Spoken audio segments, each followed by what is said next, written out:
साठे खतावरून खरेदी खत कधी मिळत नाही. नमस्कार, मी आपला वकील मित्र अक्षय राऊत. कायद्याचं म्हणजे तुमच्या फायद्याचं बोलूया. आपण एखादी मिळकत खरेदी विक्रीचा व्यवहार करून त्याचे साठे खत नोंदवून घेतो. साठे खतामध्ये ठराविक मुदतीमध्ये खरेदी खत करण्याची व उर्वरित रक्कम स्वीकारण्याची अट असते. परंतु मुदत संपून जाते. त्यानंतर खरेदी खत होऊन मिळण्याचा दावा दाखल केला जातो.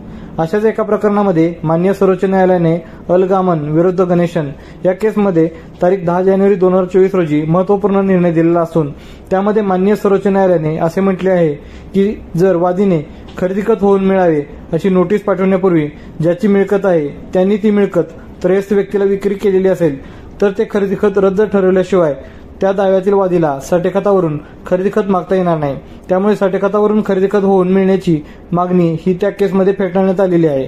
त्यामुळे जर साठे खतावरून खरेदी खत मिळण्याच्या दाव्याची नोटीस पाठवण्यापूर्वी त्याचे खरेदी खत झालेले असेल तर ते खरेदी खत रद्द ठरवून मागावे लागते, असा याचा निष्कर्ष आहे.